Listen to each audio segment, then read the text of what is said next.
Welcome back, my friends. Dr. Ken Berry here with you once again. I have the distinct honor of having probably one of the most learned individuals that I've ever had on this channel. It's a great honor and privilege to welcome Dr. Thomas Seyfried.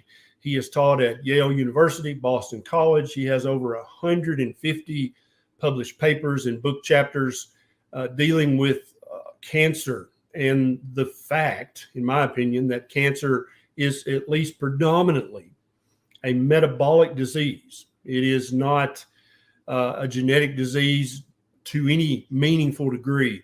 And we're gonna talk about this at length, and we're live in my private group. And so our 5,400 members are going to have first dibs access to ask Dr. Seyfried questions. And as I see a good question roll by, I'll pull that up and we'll take questions from the tribe members, and we'll hear what Dr. Seyfried has to say about that. So without further ado, Doctor, welcome. Thank you so much for doing this. Oh, thank you very much, Ken. It's nice to be here today. Excellent. So let's start this. I've already kind of spoke about your bona fides. Let's get started with how are we doing in the war on cancer? Let's just start from a 50,000 foot perspective. Are we winning the war on cancer? How do the rates of cancer, the incidence? What about survival? Tell us where we're at in this war on cancer that we declared decades ago. Yeah, well, thank you very much. Every year the American Cancer Society comes out with their report card on the war, how we're doing.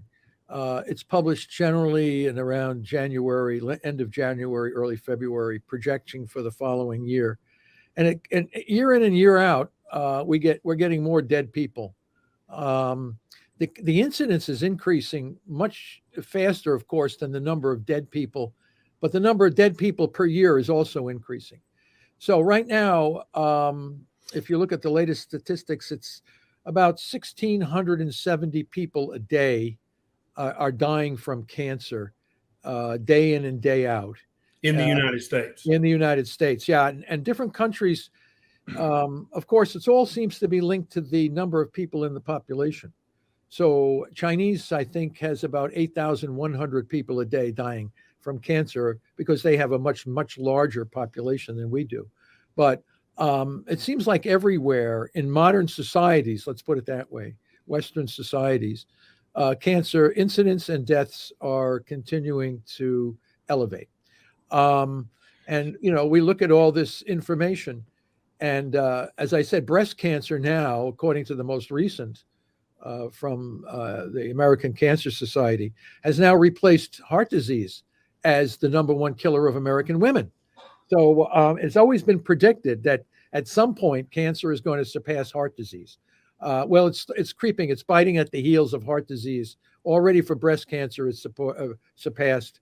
And I think in the next several years, you're going to see it surpass or it'll be the number one cause of death for people in Western societies. That's crazy. And for years, I've told women, because, the breast cancer lobby or whatever you want to call it has had a great marketing success. And so many women would come to me at the clinic and be worried about breast cancer. And I would have to redirect them and say, no, what you need to be worried about is heart disease, because that actually has a greater chance of killing you. And so what you're saying is if the rates of cancer incidence and death keep increasing, I'm going to have to modify my advice to my female patients to say, no, you're right. Cancer is that is the number one killer. Yeah, and it comes from the American Cancer Society. They're the society that's logging the dead. That's predominantly what they do. They have a very sophisticated statistical staff that keep track, and it's very hard.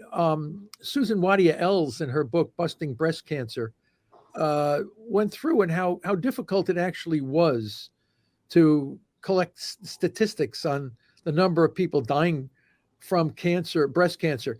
And she finds it also ambiguous from the American Cancer Society is how they actually get these numbers. It may even be bigger and greater than what we actually think it is.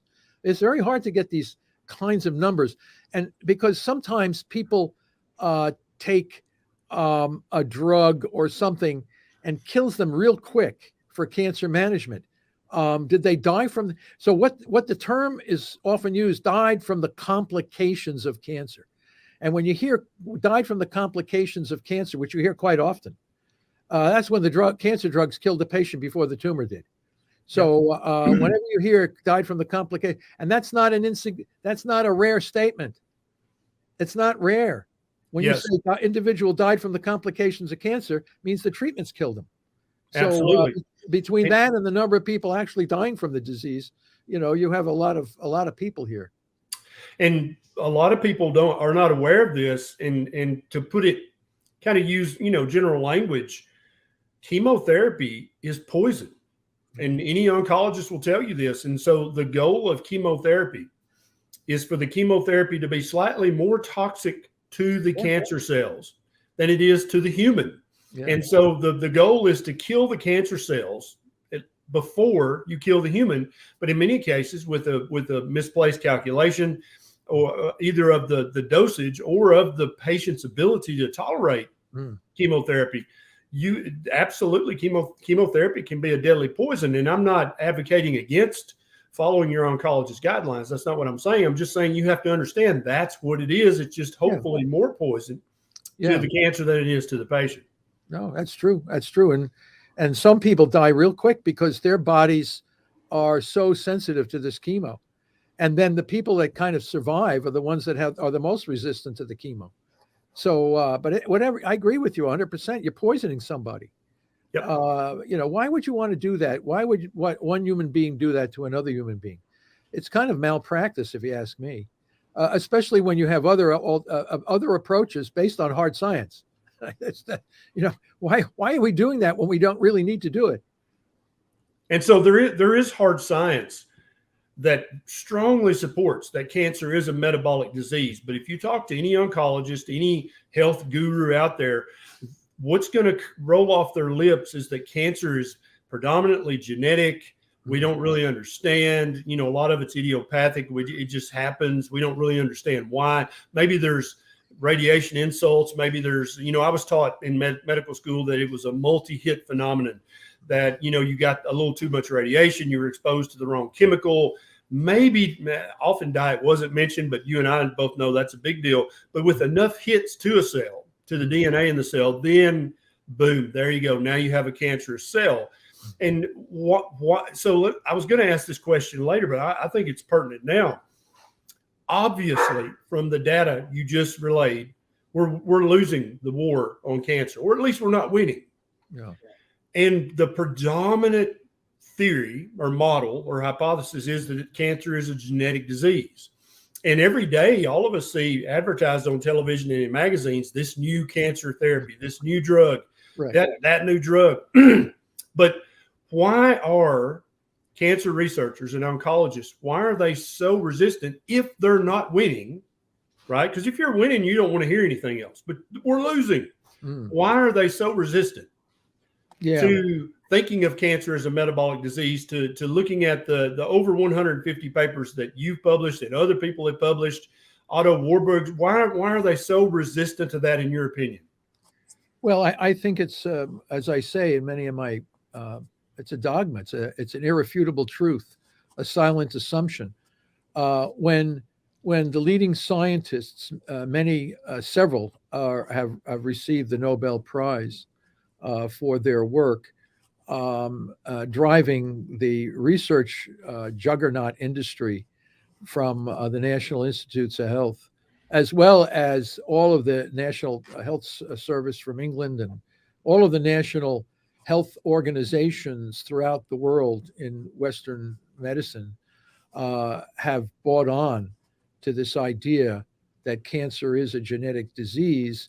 And the dogma has become solidified in textbooks and lectures, and every major textbook of science that the students will read. Cancer is a genetic disease. If you go to the National Cancer Institute website right now and look up what cancer is, you will see a big sign: cancer is a genetic disease.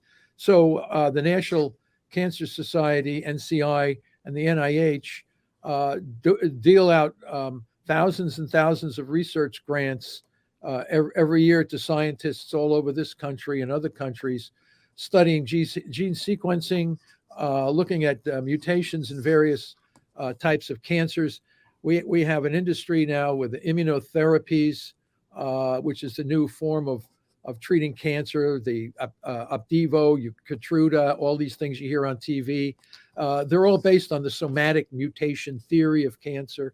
So it has become an irrefutable truth, something that's no longer questioned.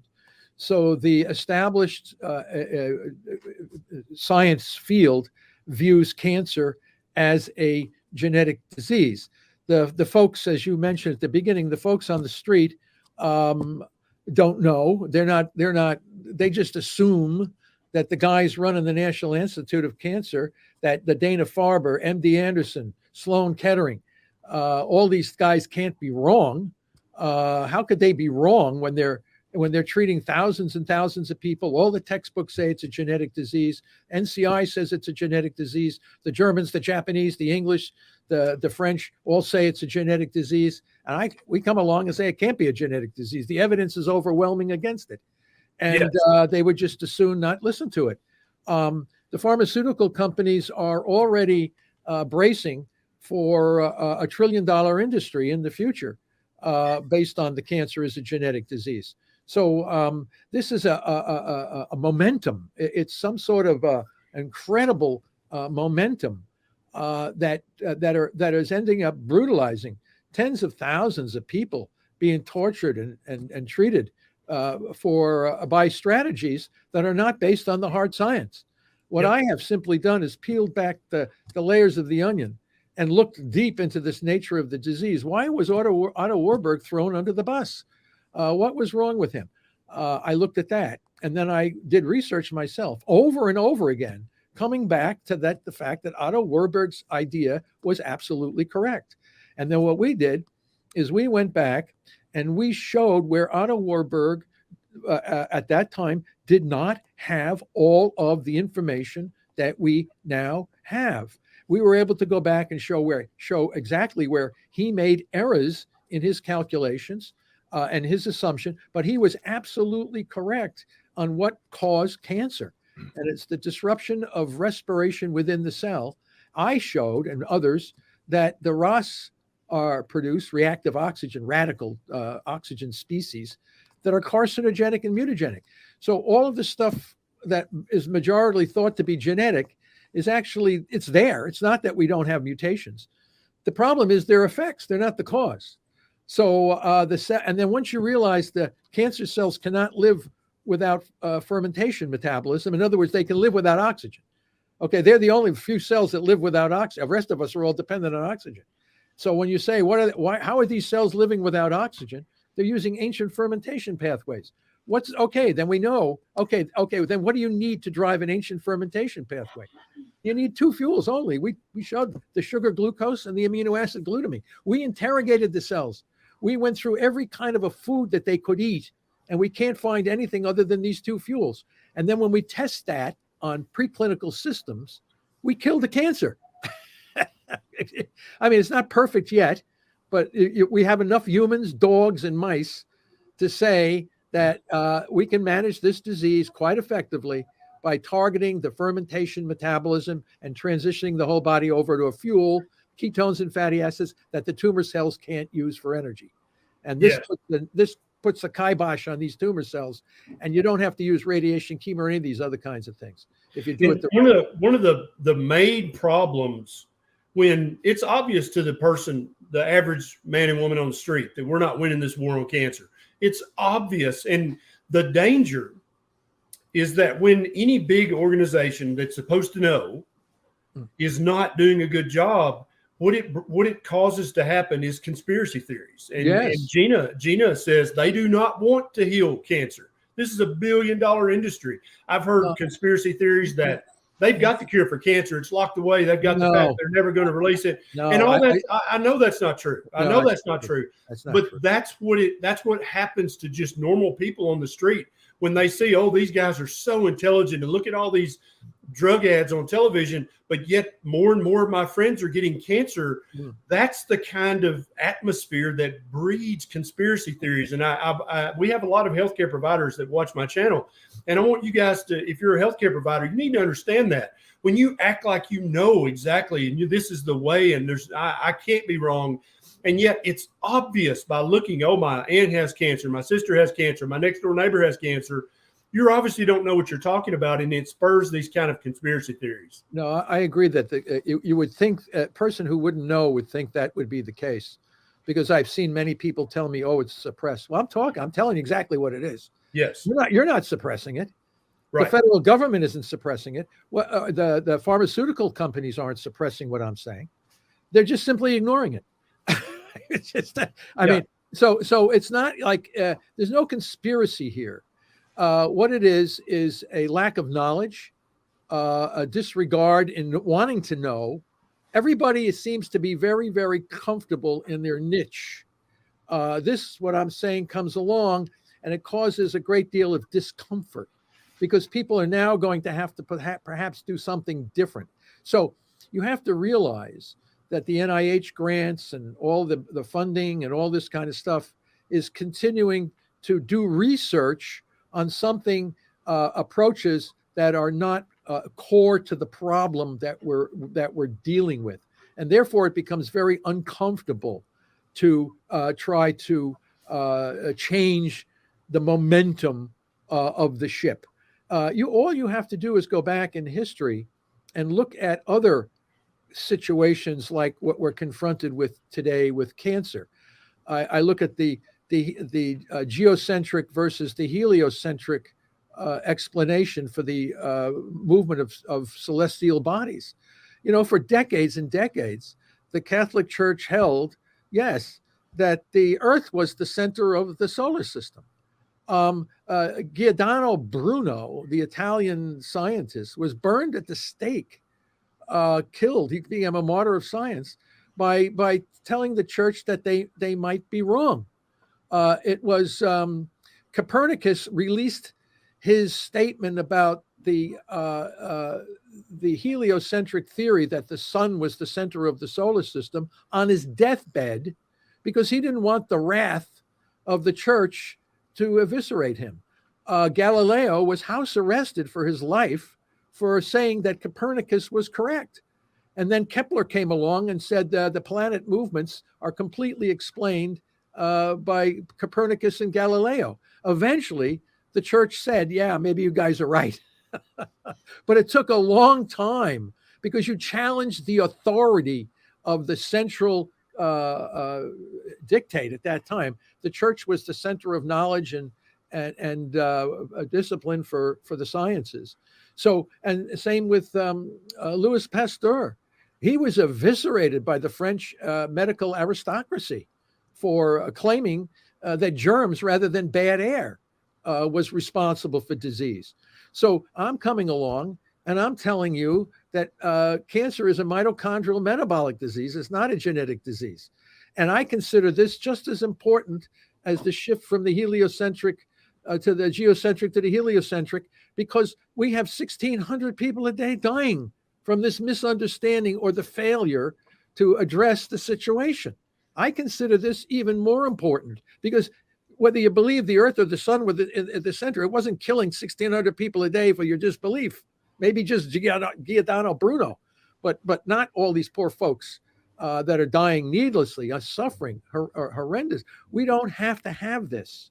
It doesn't have to be this way. And what I'm saying doesn't require a genius to figure out how I'm going to cut calories, stop eating highly processed carbohydrates, and transition my body over to ketosis.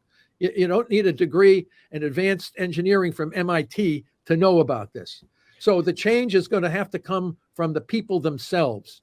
If they're the ones that want to do better, they have to put the pressure on their politicians, on the medical schools, and things like this, because they're not going to change unless the customer makes the demand to change. I totally agree with that. Now, you brought up glucose and glutamine earlier. Let's talk about this.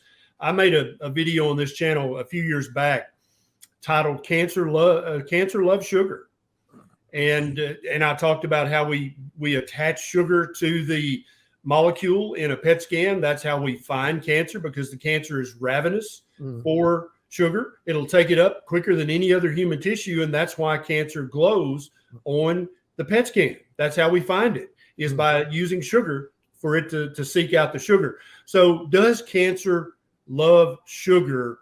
And if so, what is the immediate implication for the average person who would rather not get cancer?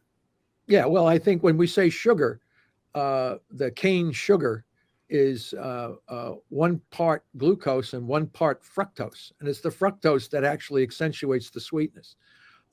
It's the glucose that the tumor cell loves. So when you eat sugar, it gets broken down, and the glucose immediately goes into your bloodstream and goes right to the tumor cell. Here's the situation. The tumor cell is locked into a dysregulated growth. And that's what the definition of cancer is. People say, what is cancer? It's simply cell division out of control, not complicated. Cells can't stop growing. Okay, in order to grow, you need 2 things. You need energy and you need raw materials. You need something to build new cancer cells. So the carbon of the glucose comes, and the cancer cell is garnished with all these transporters for glucose. So the glucose comes pouring into the cell, and the glucose carbons are metabolized to a smaller 3-carbon molecule called pyruvate. Now, in the normal cell, we all take in glucose in our normal cells, and it goes into our mitochondria as pyruvate, fully oxidized in our mitochondria. We breathe oxygen, and we generate tremendous energy through the process of oxidative phosphorylation. We exhale carbon. Well, a lot of the carbon that comes out as CO2 was the carbons from the foods that we ate. Okay, so we're eating food, and a lot of it comes out, and the water. So the waste products of normal metabolism are simply CO2 and water. The waste products of cancer cells are lactic acid and succinic acid and glutamic acid. They're dumping out acids. They're not dumping out CO2 and water. They're dumping out acids. Why is that? Why would the cancer cell dump out acid? Okay, because it makes the microenvironment acidifies. When you acidify the cancer microenvironment, chemotherapies, radiation therapies, it becomes much more difficult to kill them. So they're dumping out the acid because they can't respire these molecules using oxidative phosphorylation. The mitochondria is broken. But the mitochondria can also generate energy through this ancient pathway of fermentation using glutamine. It's an amino acid. And that glutamine generates nitrogen for making new DNA and RNA and protein. It makes ATP for energy. Without energy, nothing can grow.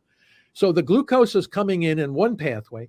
The glutamine is coming in on another pathway. And these 2 pathways are powerfully synergistic with each other. So the carbons from glucose are used to also make DNA, also protect the cancer cell against reactive oxygen species, but also allow the cancer to make proteins and lipids. So you get the nitrogen from glutamine, you get the energy from the 2 pathways, and the cancer cell is growing unregulated, continues to grow. So the only way to really effectively shut down this whole system is you have to take away the 2 fuels that these cells are absolutely dependent upon and transition the body over to a fuel that the cancer cells cannot use, which is a ketone body or fatty acid. Why? Because you need a good mitochondria to burn fatty acids and ketone bodies. The mitochondria of the cancer cell can't do that. This is not complicated. This is not complicated. I find that the guy on the street can understand this better than the guy running the National Cancer Institute. Can you believe this? I mean, it's just like, I find it astonishing. And, that's my point. That's where the conspiracy theories come from, because when you say something like you just said, that's a revolutionary statement. That is inflammatory as all get out. How can you even say that the people at Sloan Kettering or the Cancer Institute, how do they not know? How is that even possible that they don't know that? Yeah, I think a lot of them do. Okay. I mean, a lot of them do. But then they'll sidestep the situation by saying, oh, yeah, we all know cancer cells have a screwed up metabolism, but it's gene driven. It's under the gene control. No, it's not. Damn, I published a paper showing that it can't be. So that's kind of a protective. And the guy on the street doesn't know what does he know? He's not reading the papers like I'm reading the papers every day, looking at this. So it's a sidestep. Yeah. Oh, we all know cancer is metabolic. No, everybody go to the NCI. Oh yeah, cancer is metabolic, but gene driven. No, not gene driven. It's mitochondrial driven. When someone's been diagnosed with cancer and they go to their oncologist and the oncologist says, okay, we're going to set you up for chemo and radiation. Yeah. And then after every chemo treatment, every radiation treatment, they give them a glass of OJ and they give them some cookies, some snacks, some crackers. They're actually not doing their patient any favors. No, that speaks to the fact that they lack knowledge. Okay, if you were understood the biology of the disease you were treating, you would never, ever do something like that. Okay, so if an oncologist says, oh, don't worry eat anything you want while you're undergoing these treatments, that person lacks knowledge. That person should not be in the position they're in when they say something stupid like that. Okay. I like this guy more. Every sentence, I like him more and more. So Roxana makes a great point. In modern times, we don't burn people at the stake or eviscerate them anymore. We just destroy their career if they say something revolutionary like you're saying. What about? I'm old enough to not worry about that. Excellent. And I'm glad. I love it when somebody stops caring about their career and starts caring about, hey, let's just help men and women. Well, a very funny thing, Ken. I get a lot of positive feedback from physicians that have retired, but not as many of the guys that are working on the day to day. Sure. They say, I know you're right, 100% right, but man, when I was working, I couldn't say anything about it. But so that tells us, what I think the system prevents people from stepping off the path. They could lose their license. And there's a lot of reasons for this. There's not just one reason. I mean, I train so many kids to go to medical schools and they don't get any information on nutrition, diet therapy. They don't know how to use diet as a medical tool. They're just simply not trained. And they never heard it before. And then all of a sudden, patients come in off the street and tell the doctor, I think I should be on a water fasting for some time before I do this. What are you talking about? What do you know? You didn't go to medical school. I'm the one who paid all that money to go to medical school. I know what I'm talking about. And a lot of times they do. I mean, if you're going in for a hip replacement, knee replacement, or something like that, those folks know what they're doing, but when it comes to cancer, it's a totally different ballgame. Most of those poor folks are clueless as to the very biology. And the guys at the NIH and at big hospitals, they're all running trials on drugs that are all based on the somatic mutation theory of cancer. And if the somatic mutation theory of cancer is not correct, then the stuff they're giving you is not ultimately going to be the solution to the problem. I totally agree. Yeah. You got 1,600 people a day dying every day in the country from a lack of knowledge and a resistance to change the system. Now, one thing that cancer researchers, oncologists, and almost everybody in the healthcare field knows for a fact, Dr. Seyfried, is that red meat and processed meat cause cancer, or at least increase your risk of cancer. Has that pathway, has that been really mapped out so that we know that conclusively? Red meat causes cancer. What do you think about that? It's bullshit. I mean, it's absurd. We evolved. Tell us from your learned perspective, how is that bullshit? And why, if it is bullshit, why in the hell are they saying this? Because, well, first of all, we evolved in the Paleolithic times to kill and eat animals. If we didn't go out and kill and eat animals, we would not today exist as a species. No one was growing corn, wheat, or any of that time. I mean, you were hunter-gatherers. The Plains Indians would follow the buffaloes around. These are the aboriginal kinds of people. You would kill whatever, Africans, bushmeat, you name it. Whatever walked or crawled, our species was able to eat. Would we eat a vegetable if it were a ripe fruit? Of course. We're omnivorous. We can eat anything. If you eat meat every day that is hormonally prepared, not natural, you could put yourself at risk for some kinds of problems. Oftentimes, people aren't sitting down and eating 4 pounds of meat. They got a big potato, a bowl of rice, and some bread with butter on it right next to it, followed off by something else. So you have a high fat, high carbohydrate diet. That's not good. Our ancestors had very little opportunity for highly processed carbo and zero. Ultra processed carbo foods didn't exist. And Albert Schweitzer, the great humanitarian physician, found that in the African tribes, there was no cancer.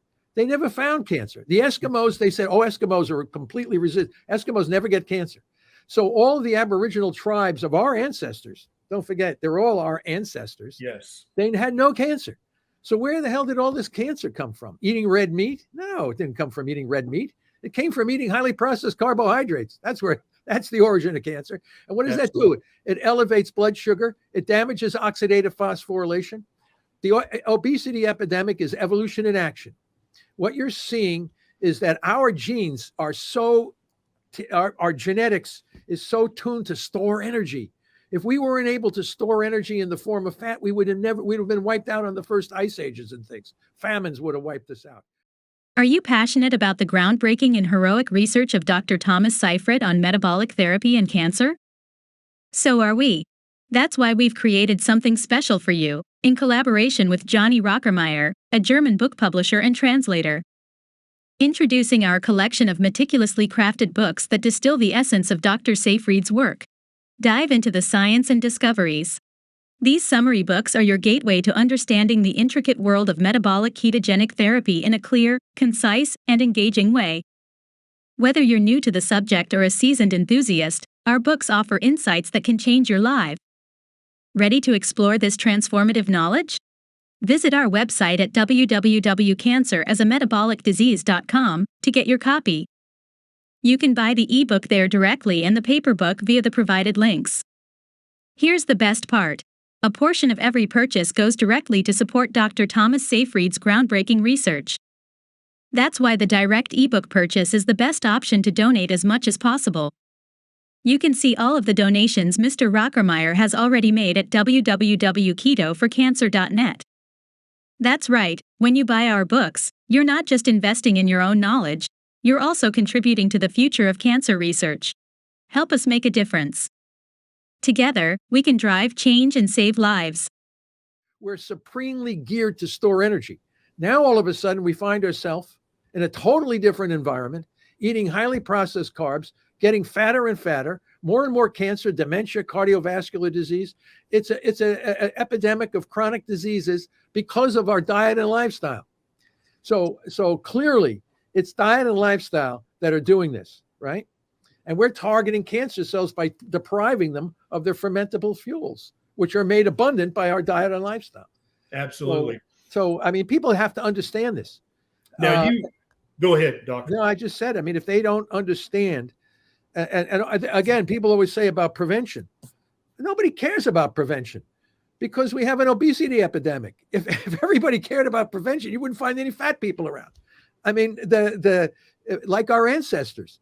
You think we had 300-pound guys walking around in the Paleolithic period? No, they were all short and fit and tough. You know, they didn't have the body weights, the sizes and things that we have today. Absolutely. And what Dr. Seyfried is saying is exactly correct. I've made it my mission over the last several years to really dig into the archaeology literature and the anthropology literature and even the paleoanthropological literature. And before 200 years ago, now maybe not even that long in some cultures, cancer was just literally unheard of. There would be one person in the village that got cancer, and that was it. And when we look at the fossil evidence, there's just no indication that cancer was anywhere nearly as ubiquitous almost these days. And so, yeah, he's exactly right. There just was no such thing as cancer. And people that looked at kind of sequestered cultures like the Inuit and like the small tribes scattered around South America, Africa, Australia, that were eating an Aboriginal diet that was as much meat as they could possibly get their hands on. And then they would fill it in with tubers and nuts and berries and other things. Cancer was just non-existent. And so it has to be something in the modern society Now, you say a very interesting thing, and this is going to get very nerdy very quick. You say that cancer progression is Lamarckian, not Darwinian. And I've read enough animal biology and evolutionary biology to know what you mean by that. But I want you to explain to the average person, what do you mean by such a statement? Yeah, it's a very interesting from Lamarck, who preceded Darwin. Lamarck was of the opinion that things changed. They were not written in granite. Like everybody, all animal, everybody appeared exactly as they were. He said there was opportunities for change, an evolution, but he attributed to your environment. You acquire certain things in the course of your life, and those things are then passed on to the next generation. And he felt that had some level of credibility. The blacksmith's arms were big, could bang in this, and the sun did that. But it was a cultural thing that also could contribute to that as well. But we're really now realizing these kind of epigenetic things that are happening in one generation can in fact modify things in the second generation. Even though Lamarck was also thrown under the bus in light of the Darwinian evolution. But what I said in cancer, how I was able to integrate a Lamarckian view, was that when cancer initiates in the first cell or group of cells in a particular tissue, in a particular organ, it's usually the result of a chronic irritation of something that would provoke an inflammatory situation, damaging the oxidative phosphorylation capacity in the cell. Never enough to kill the cell outright, but enough to injure that cell, enough to elicit a slow compensatory fermentation. Because if I damage the OXPHOS2 critically, I kill the cell.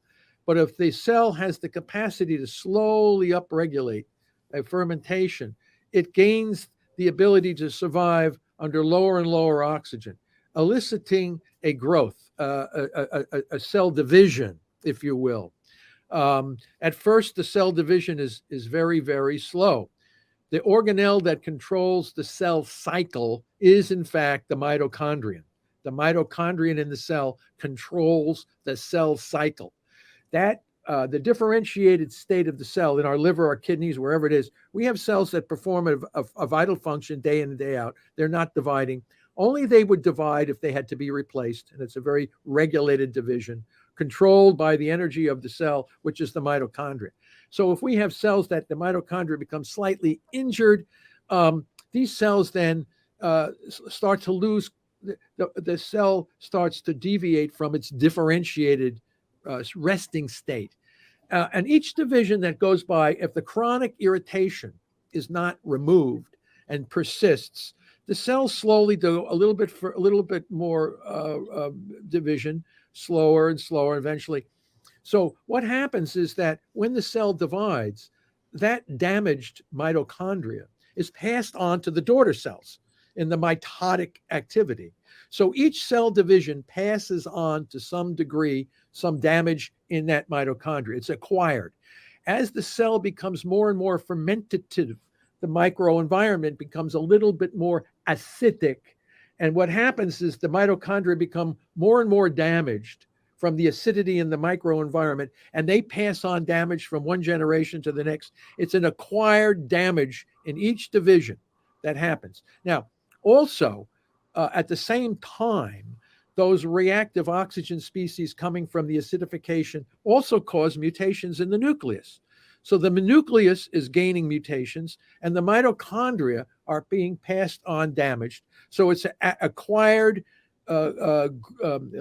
continuation of damaged mitochondria and mutations in the nucleus, all of which are building to a greater and greater extent. So by the time you look and see your cancer identified on PET scan or however you see it, you already have millions of cells that are dysregulated in their cell growth. You take a tissue and you say, look at all the mutations that you have. Now we're going to try to target your mutations because you've accumulated these. But if you look at the mitochondria in those cells, They're all blown out. They're dysfunctional. Okay. So how did that happen? It happened through an acquired passing on of these damaged mitochondria from one cell division to the other, with the damage accumulating over time, leading to what eventually becomes known as a malignancy. So the cells are no longer in they can't be growth regulated because the very organelle that regulates their growth is dysfunctional. So the controlling system of the cell has lost its control, and now it's growing out of control. And the more it grows out of control, the more the mitochondria become damaged, but the more they begin to ferment glutamine. So it's an interesting situation. So once you understand the beginning, the progress, and what you eventually see, and why and how, you know how to stop this. You know how to kill it in its tracks. So let's talk about the glutamine, doctor. You mentioned glutamine earlier. That's an amino acid. And immediately a lot of people are saying, oh, amino acid, that's protein. So we need to eat a low protein diet, need to avoid meat because it's got amino acids in it. Yeah. Is the glutamine that you're talking about, is it endogenous glutamine or exogenous? Is it coming from the diet? Is the body making it? Teach us about the glutamine. Yeah, glutamine, it's called a non-essential amino acid, okay? But it's absolutely essential for a lot of things. It's essential for the tumor. It's essential for our immune system. It's essential for our gut. The reason why it's non-essential, because we can make it from glucose. So you can make glucose to glutamate that can eventually make glutamine. So there are some amino acids that are absolutely diet related. You have to have them in the diet, whereas other amino acids can be created within our body. Glutamine is an interesting amino acid. It's the most abundant amino acid in our bloodstream. So a glutamine dominates all the other amino acids. I mean, you're up at about 3 or 4 millimolar in the blood. So it's there for so many reasons because it feeds our immune system. When we get an infection, our macrophage, T cells and B cells are all heavily dependent. Our immune system is heavily dependent on glutamine. So you can't just get rid of glutamine. Our gut health is dependent on glutamine. The urea cycle is dependent on glutamine. So glutamine is everywhere. There's no diet that you can use to target glutamine. If you are burned, if a patient is burned severely, they get glutamine injections. You give a glutamine injection to a burn patient because you need the immune system has to keep out the bacteria. Bacteria are prevented from entering our body on our skin. If our skin is burned, staph, strep, all this stuff enters in our body. Our immune system has to fight these bacteria. Otherwise, the patient is going to die from infection. So you give high-dose glutamine because the amount of glutamine in our bloodstream is not enough to satiate the demand for glutamine for our immune system.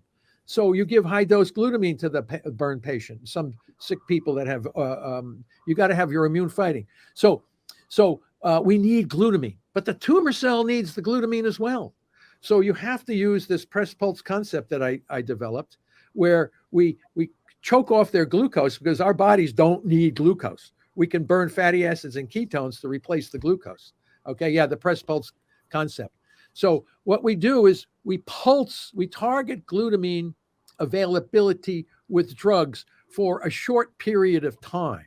Okay, so what's going to happen? Here's what's happened. The tumor cell, if you can choke off his glucose with the ketogenic diet or fasting or lower the blood sugar in a variety of different natural ways, you come in with a drug and you hit that glutamine availability just for a short period of time.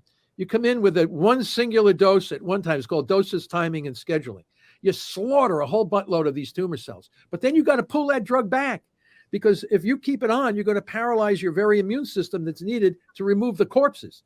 If you kill a whole bunch of tumor cells in a particular organ at a single time, and then you don't come in to pick up the corpses, you could run an internal inflammation. You could get all kinds of other issues that are going to stand in the way of the therapy. So you come back off on the glutamine, let the immune system, because the immune system isn't killed by the glutamine targeting drug, it's simply paralyzed. It doesn't kill them, it just makes them ineffective in picking up the corpses. So you have to pull the drug back, hold on. It's unbelievable. I mean, this is really, really nice stuff when you really know how to work with it. And you let the immune system pick up the dead bodies. And of course, some of those cancer cells will grow just a little bit. But as soon as you pull it back and you hit them again with the glutamine targeting, and you don't do so much. Patients don't have to lose their hair. They don't have to lose all this stuff. So what we do, like you can see here on the diagram, the guy comes into the clinic Not only does he have cancer, he usually has all kinds of other maladies, type 2 diabetes, parasite infections, imbalances, metabolic imbalances. So we have to bring that person back into some normalcy of metabolic homeostasis. We got to get that guy back in some level of shape. And we start hitting them with ketogenic restricted diets, zero carb diets, water only fasting, this kind of stuff. Blood sugar goes down, ketones go up. The guy starts to feel a little bit better. Then we come in with the pulsing. So, and we also use stress management, music. People are all stressed out with cancer, so their blood sugar is high because of the cortisol. So you have to be careful. Excuse me. I got to drink some water. I get so excited about this, I can't talk. I love it. I love it. So what happens then? We bring this guy to a managed state. It's not so critical now. So how do you feel? I feel pretty good. The guy says, hey, I'm feeling all right. I'm a little hungry maybe, but my energy is coming back. I don't feel so bad. And then we strategically target slowly by dosage, timing, and scheduling. We can bring that guy. Now, some of these people that we work with, they stay in the yellow zone for long periods of time, which means that their cancer is not resolved. It's just put into a dormant state. Their quality of life is pretty good, but they always got the angel of death looking over their shoulder. So they say, whoa, geez, I got to be careful about this. Every time I do a PET scan or I see something there, but I feel good. I'm not crippled. My quality of life is pretty good. And they could stay in that semi-managed zone for long periods of time. It's the green zone, which is resolution. That's the point where this guy's been going for so long. The only way we can know resolution is if someone at say 45 years old, 50 years of age, has a malignant cancer. We put it under metabolic control, never knowing whether he's fully resolved or not. He dies at 98 from old age. The cancer never came back. Okay, he was cured. But other than that, you would never know. So it takes a minute to figure that out. Yeah. Do you want to live longer with a higher quality of life? That's what you have to ask. People have to ask themselves. Now, is this 100% effective? No. Is it better than any of the current therapies? I would say yes. Okay. You're not going to lose hair. You're not going to bleed from all orifices of your body. I don't know anybody who had hyperprogressive disease from ketogenic metabolic therapy. I know a lot of people who've died real quick from immunotherapies. Well, hyperprogressive disease where the drug kills you before the tumor can. And if you're right about the ketosis and the dropping the sugar out, if you're right about the science behind that it's going to be virtually impossible for the cancer to ultimately be victorious. Now, this is an interesting question. Well, wait, Ken. Go ahead. Yes, sir. Go ahead. Not always, because some people fall. They say, that would happen to our first GBM patient. She was under complete control with metabolic therapy, and we did the scans on her brain, complete gone, everything. We couldn't see any with a CAT scan, but or MRI. You couldn't see anything, but that doesn't mean the cancer cells weren't there. As soon as she got off metabolic therapy, she went out eating high carbohydrate foods. It came roaring back. So, and she passed away from taking Avastin, which should be outlawed. Anybody who gives Avastin is malpractice. I don't care what anybody says. I've seen enough of that to be no, that doesn't work. It can actually hurt you in so many ways, and yet they give it to these poor folks. I've got a question coming up about the cancer treatment medications, but JM says she was diagnosed having the BRCA1 gene, and as you know, many women will have a preemptive mastectomy. They will have their breasts removed, thinking that that's necessary to prevent breast cancer because they've got this gene that guarantees that they're going to have breast cancer. Talk to us about this. If someone has a family history, like, mom had breast cancer and they checked her genetics, she's got the BRCA1, I've got it. Should I have a mastectomy? Yeah, great question, because that's a secondary cause of cancer, not the primary cause. Okay, there's BRCA1 is penetrant. That means if you have the gene, what is the probability that you're going to get cancer from the gene? It's about 55, 60%, sometimes 45. That means there's 40 to 50% of the women that have the mutation never get cancer. So a primary cause is when you have the defect, and that defect is always associated with neoplasia. What is always associated with neoplasia is mitochondrial dysfunction, oxidative phosphorylation dysfunction. Now, what's interesting is that the women who have BRCA1 who get cancer, that BRCA1 in some way has damaged that oxidative phosphorylation capacity. So the linkage is BRCA1, OXPHOS deficiency, cancer. But 50% of women have this BRCA1 that never get OXPHOS deficiency. We don't know if that could be called epigenetic effect. There's another gene that represses the BRCA1, or there's something in the environment that doesn't allow BRCA1 to damage the oxidative phosphorylation. So it's a risk factor. BRCA1 is considered a risk factor. Like if you're exposed to tetrahydrochloride or a chemical, it is a risk factor. People constantly exposed to chemical carcinogens increase their risk of getting cancer from exposure to the carcinogen. Does everybody exposed to the carcinogen develop cancer? No. It's a risk factor. BRCA1 is a risk factor, but it's not 100% penetrant. The gene that's the closest, the highest level of penetrance is the Li-Fraumeni disease. It's a P53 mutation that affects cytochrome C oxidase 2 in the mitochondria, I believe, and it disrupts oxidative phosphorylation. It's about 85% penetrant. So only 15% of people that have the mutation don't develop cancer. But again, it's a risk factor, a very high risk factor. BRCA1 is a medium risk factor. Now, what people do, like Angelina Jolie and some others, the actress there, they had their breasts and ovary removed. Those are the organs that are most likely to develop a cancer if BRCA1 becomes penetrant and damages oxidative phosphorylation.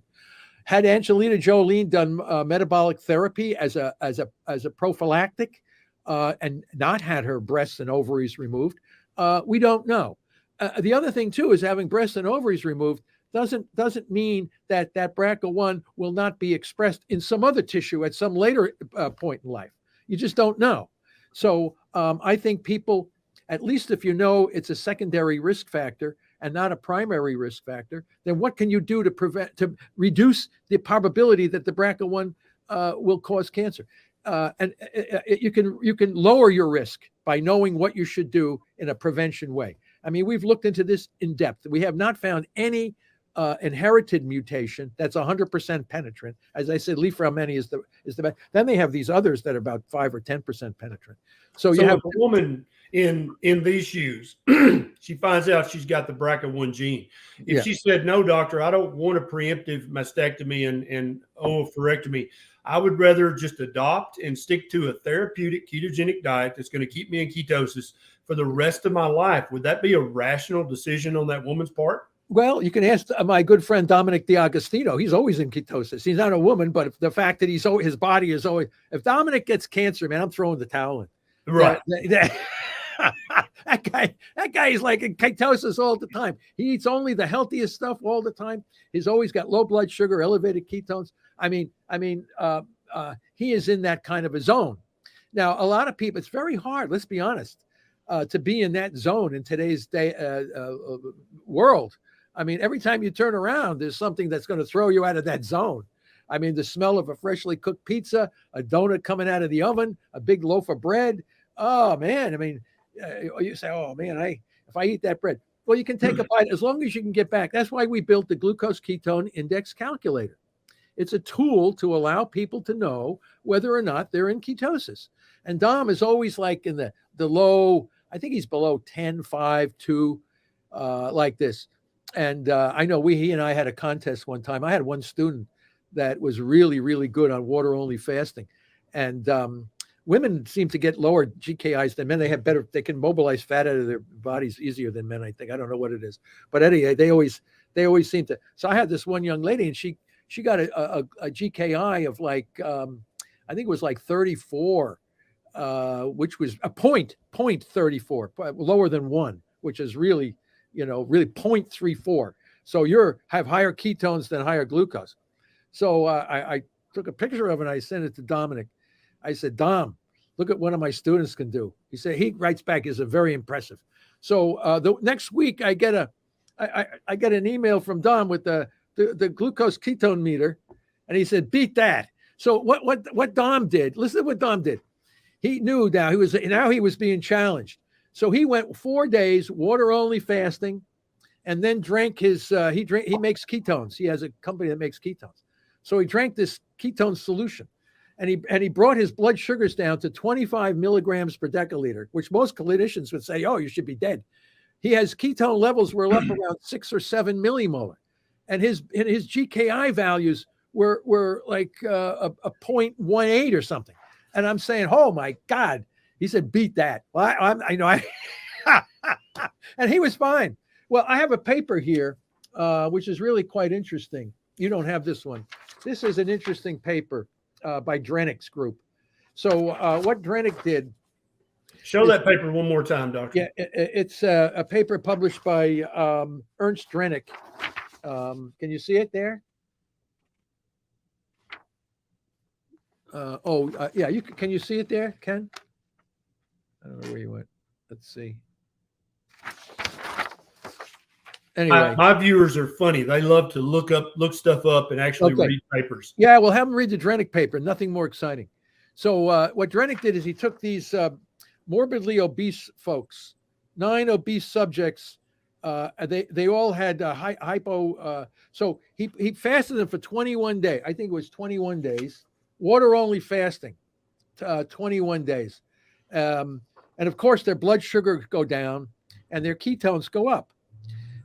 And then he gives them a high dose shot of insulin. He brings their blood sugar down. It says right here, 9 milligrams per deciliter.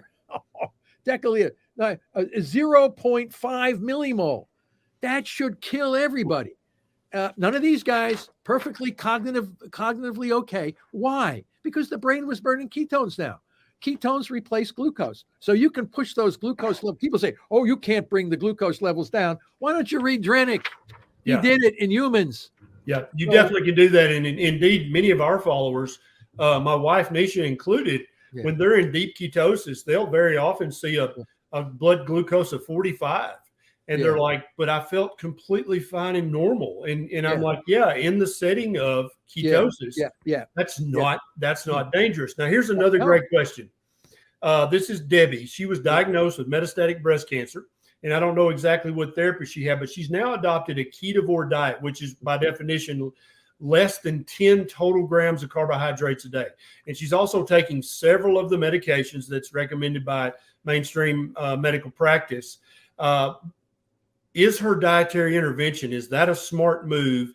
And obviously none of this is medical advice. We might be doctors, but we're not your doctor. Yeah. What do you think about her adopting a ketovore diet, super low in carbohydrates? She's going to be in ketosis the majority of each and every day. And then what about all these medications? Any of the names pop out that you have any comments on? Well, first of all, I don't know what her GKI value is. Right. I mean, we got to know what her GKI is. So her glucose ketone index, like I was just talking about Dom and my students and things, we're all measuring the GKI. So you could be eating a diet that has very low in carbohydrates, but what is your GKI? Is because a lot of these drugs that you take are brutal. They can raise blood sugar internally. Your gluconeogenesis could go through the roof as the result of this, throwing you out of a good GKI. I don't know. So what we do, our plan for cancer management is we first bring the patient back into a state of metabolic homeostasis, get the GKI at 2.0 or below, and then we hit them with glutamine targeting drugs.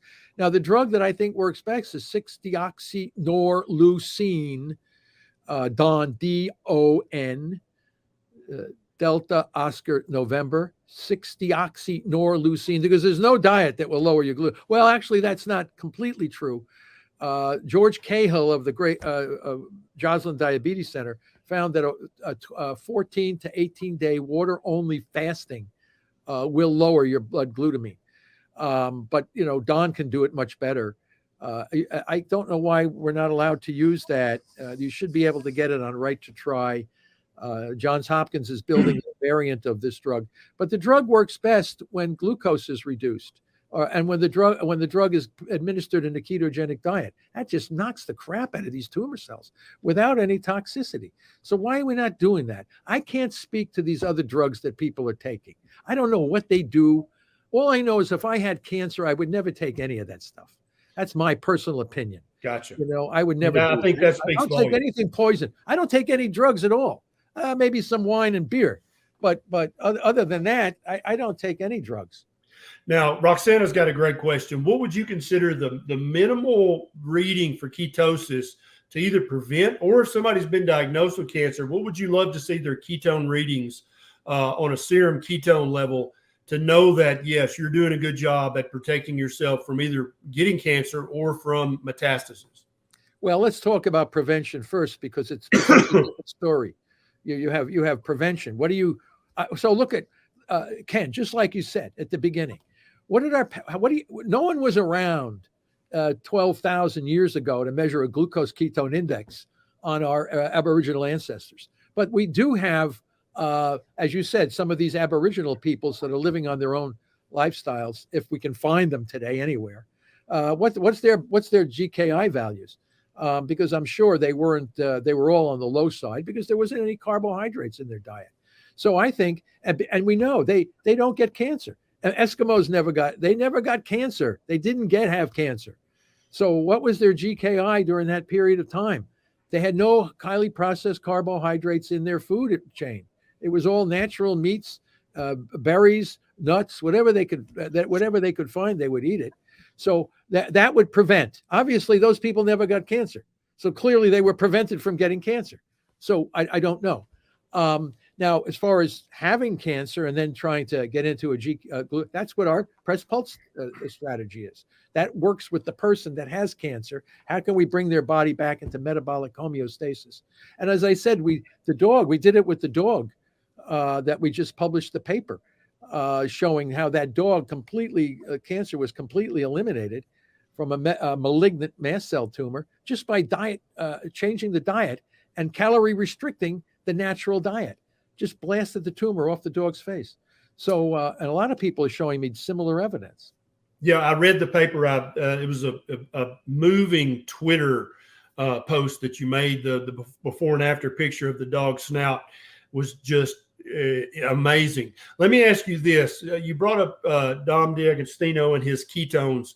Do you think that in the treatment of cancer that exogenous ketones play a meaningful role versus the endogenous ketones that we can all create ourselves just by eating a very, very low carbohydrate ketogenic diet? Yeah, I think so. And that's like it's like a supercharger to something you're already doing yourself. My concern, and I think you'll have to talk to Dom about this, is what are the best exogenous ketones? Because there's a lot of stuff on the market that's not right. Everybody wants to jump into this stuff, trying to, the salesman's kind of stuff. Some of the stuff is bogus. You really should have no sugar at all or sweeteners. You got to really reduce a lot of this kind of stuff. Always double check your glucose ketone index yourself. Use the Keto Mojo meter that you can buy on Amazon. Everybody should have one, I think. A lot of health nuts guys are lifting weights and they're running and doing all this stuff. They're measuring their GKI a lot now. I made it for the cancer patients. I wasn't making it for CrossFit people, but they're using it to say, look how healthy I can get when I have my sugar low and my ketones elevated. They get into this new Paleolithic state of existence and they feel like they're going to go out and, wrestle down a buffalo, something. I don't know. These Absolutely. Guys are. Yeah, Can you spell Drenig? Mitzi's trying to look this paper up. Drenig. Here it is again. Let me see how I can get it here. Can you see it there? Drenig.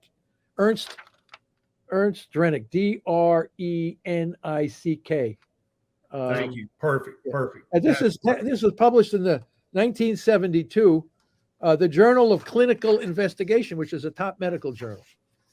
Excellent. Now let's talk to the man and woman in the street, Dr. Seyfried.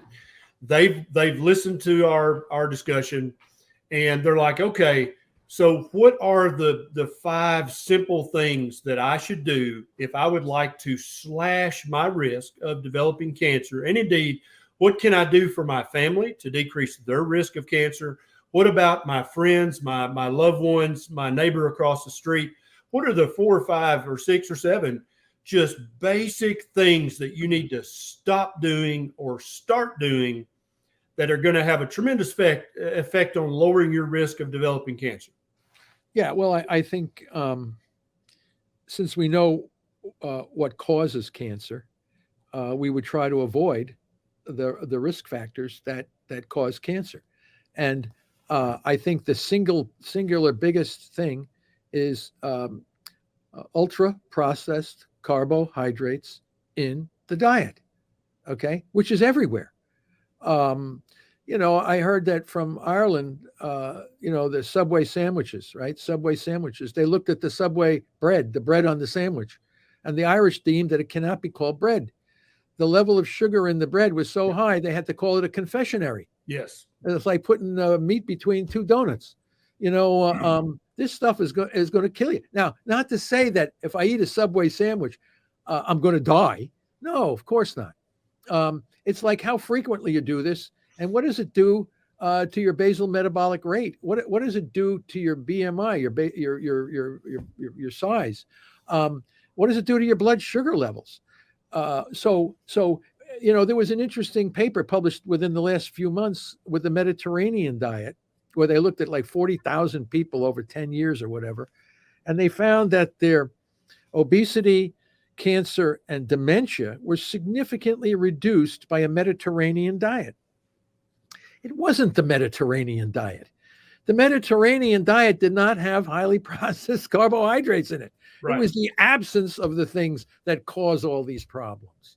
So if you can avoid, and exercise is extremely important. This is and the problem is these foods are so tasty. Listen, was last year, I had a McDonald's hamburger for the first time in like 3 years, because the kids were upset. They needed some food. We had to get off the highway. The only thing there was a McDonald's. So I said to my wife, well, we'll get one of these things. I hadn't had one in like 3 years. I said, I ate this McDonald's. It was so damn good. I was trembling while I was eating it. It's not like they're making it so you can't eat it.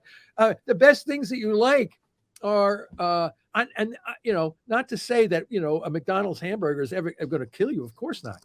But the problem is, it's the constant barrage on your body of highly processed carbohydrate foods clearly is the number one risk factor for dementia, cancer, diabetes, cardiovascular disease. Almost all the major chronic diseases are coming from what we're eating, right? I mean, not hard, but it's the eating the stuff that we love the most. And it's also cheap relative to healthy stuff. So, folks that may not have a means and they're living hand to mouth, I mean, this may be the only nutrition they get. And they put themselves at risk, unfortunately. And they have all of these kinds of problems. It's really our society, our Western civilization. The evidence is so overwhelming. Cancer comes because we're the ones eating. And as I said, the pharmaceutical company and the federal government are not forcing us to eat high carbohydrate foods. That's true. They might do a better job at letting us know the hazards. They certainly let us know about smoking, yes. Right? But someone engorging themselves on hamburgers is not putting you sitting next to that person at risk for getting diabetes, where secondhand smoke could. Therefore, the society went into a big thing. Cut down secondhand smoke. We stopped smoking. We made it, we made it not right to sit and put someone else's life at risk. Yes. However, when you consider the burden on our healthcare industry and the very lifeblood of this country going into taking care of people that have abused themselves by eating all this stuff, all that billions and billions of dollars going into cancer, diabetes, cardiovascular disease. Think if we put that into education, roads, the military, all kinds of things that would benefit our society, and yet we're throwing it into people who are no fault of their own, just driven to eat all this crazy stuff. So it's a societal thing. People just need to be aware of it. I'm not telling people don't eat McDonald's and donuts and Subway sandwiches and all that. Just know that there is a risk in doing that all the time and not exercising. If you're not exercising, you're sitting around on the computer, you're going to get fat, you're going to get demented, and you're going to get diabetes, and you're going to die earlier than other people who don't do that. Another thing in the modern diet that there was none of it, zero, is industrialized processed vegetable seed oils, canola, soybean. In your research and in your reading, have you seen a connection with the inflammation that I believe is caused by the industrially processed vegetable seed oils and rates of cancer? Yeah, well, I don't know enough about that to speak to because I haven't done any studies on seed oils. So I don't, our job is to kill off cancer cells by depriving them of their fuels. I'm not looking into whether eating seed oils gave you the cancer in the first place. All I know is if it's the highly processed carbohydrate foods, maybe seed oils can make them worse. I don't know, but certainly it's not going to be, in my mind, the number one issue. Not to say that they're healthy, they're unhealthy. I mean, you can cook and fry a lot of stuff in these oils, which probably aren't the best thing for you.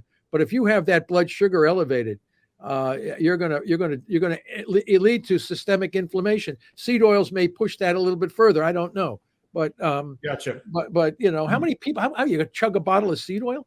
I mean, give me. I mean, I don't know what people are doing out there. I don't eat seed. I mean, maybe fried foods are in seed oils, right? But it's just these kinds of things. I got you. So your number one recommendation for just the average man and woman walking the street, if you want to slash your risk of developing cancer, you need to eliminate highly processed carbohydrate food. Or not eliminate them, but significantly reduce them. Gotcha. And then what about your overall carbohydrate intake on a daily basis? Would you recommend a low-carb diet, a ketogenic diet on a daily basis to reduce the risk of cancer? Well, I think, as I said, like you said at the beginning, what did the Aboriginals do? They never got cancer. So they never had any highly processed carbs. That's their society. Every time you turn the corner, we got a fast food store on the corner. It's convenient. It's easy. Think about what we're doing today. We're all on the run. We're sitting in traffic. How many millions of our citizens are sitting in traffic, not exercising? And they run home. The kids are in school all day. The husband, the wife, they're both working. What are they going to do? Sit down and say, okay, let's go out in the backyard and slaughter that goat. We're going to have him tonight. No. Right. And so what I do when I'm in a pinch, we got DoorDash now. They even come to you. They drop the food off. Absolutely. But you know what? The customer is in charge of what they actually put in their mouth. And so when I'm in a pinch and I go by McDonald's, I'll get 6 or 7 of the quarter-pound hamburger patties and then some of the zero-carb mustard. Yeah. That's what I eat in a pinch. I never eat the fries or the bun. Yeah. It's the fries and the buns that make it so good, though. For some people, yeah. But you know what? What tastes better to me than eating the fries and the bun and the sugar-laden ketchup? Yeah. Not having cancer. That tastes better to me long term. People all roll the dice. We're all hoping we never get cancer. It's just the way life is, man. You're just going to, all of a sudden I got cancer. Now what am I going to do? Now that's where our metabolic therapies come in. To take care of it, bring your body back into a state of homeostasis, and try to beat it naturally. I've seen so many people do so well. They seem to go down the tubes big time when they get all that radiation and chemo and all this crazy stuff that we're doing to these folks. When I'm not saying we eliminate all that stuff completely, but man, I tell you. I just think there's other ways to go about doing this. I wish the establishment would recognize the science supporting what I'm saying. Absolutely. What would be your number 2 and number 3 recommendation other than get rid of the highly processed junk, eat a low carb diet? What's number 2 and number 3? Well, I mean, exercise for sure. I mean, we've got to get back to our species did not sit around all day. I mean, if you're hungry, you had to go out and get your food. DoorDash did not exist in the Paleolithic times. So there was a lot of work and energy the fires. I mean, it was just energy. We had to do things. Today, as I said, we're a lot of couch potatoes, sitting in traffic, sitting in front of a computer. You gotta get and the stress that's coming from this constant visual bombardment. People walking around with the headphones. We evolved to be in nature all the time. We heard things, we saw things. Our brains were geared for an environment that was oftentimes hostile, whether it was going to be an animal or one of your own members of a species trying to kill you. You were always in an environment where you needed to be aware. Otherwise, you're going to be food for something else. And I always tell my students, if you're going to put headphones in, do it when you're studying or relaxing. Don't be running around outside. These kids get run over.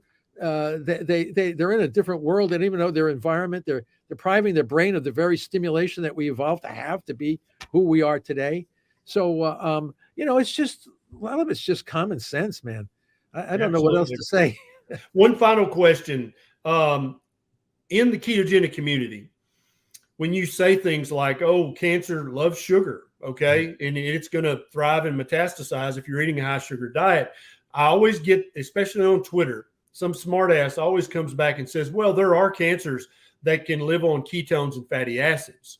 And I love your opinion on that. I tried it. We've been busting our ass trying to find a tumor cell that can live on fatty acids and ketones. Here's the situation. When those guys publish those papers, they give them fatty acids and ketones. And the tumors look like they're growing. And what else do those tumor cells have access to? Glucose and glutamine. Okay. There is no one out there that has shown me a cell that can live on fatty acids and ketones without any glucose or glutamine in the environment. So in the studies, they were giving them ketones and fatty acids, but they also had access to glucose and glutamine. Absolutely. That seems a little disingenuous. Yeah, well, they didn't know. They don't know. They don't know that the glucose and glutamine are the fermentable fuels. So, and not only this, listen to this, Ken. Fatty acids are very interesting. So when cells like the brain take in fatty acids, they actually uncouple. That's why we don't burn too many fatty acids in our brain, because uncoupling causes heat. We have a skull that will keep heat inside. We'll get heat stroke. So the brain doesn't burn very much fatty acids. It burns glucose and ketone bodies. But other tissues can burn fatty acids. But if you give a lot of fatty acids cause mitochondrial uncoupling, okay, which leads to heat. And when you uncouple, mitochondria, the cell uncoupled will suck in more fermentable fuels. So the fatty acids themselves are not eliciting cancer. They help the cancer cells get more fermentable fuels, which makes it look like the fatty acids are doing it. They can't. You show me some guy who has a cell. I've been looking. I busted the ass of my students here. Find me. We're interrogating all these cancer cells. Okay, you put them in glucose and glutamine, they're fine. You take out glucose and glutamine, they croak. Then we go through all the different fuels that we can see what they can rescue. No, fatty acids and ketone bodies cannot rescue a cell in the absence of glucose and glutamine.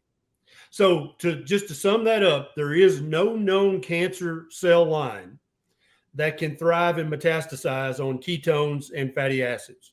In the absence of glucose and glutamine. I think we're going to end on that note right there. That is a grand slam if I've ever heard one. Dr. Seyfried, thank you so much for taking the time to do this. Yeah. If you're watching this on YouTube, this was recorded live in front of our private community. They had a chance to ask questions directly to Dr. Seyfried, who was gracious enough to answer those questions. If you want to become a member of the tribe, there's a link down in the show notes to sign up. Doc, I feel like we could talk about this for another few hours. I need to have you back on in a few months, if that's okay with you. Yeah, that's fine. We'll see how all this information settles. And we're also in the process, very close now, to submitting our treatment protocol for cancer. We've been working on it for several years now. We want to overturn the standard of care, what they're doing to these poor folks, and giving them a real how-to manual for all oncologists, all physicians that treat cancer patients the way they should be treated. Absolutely. I love it. I can't wait to get my hands on a copy of that. Thank you so much for taking the time. Doctor, have a good rest of the day. Thank you very much. Yeah, thank you.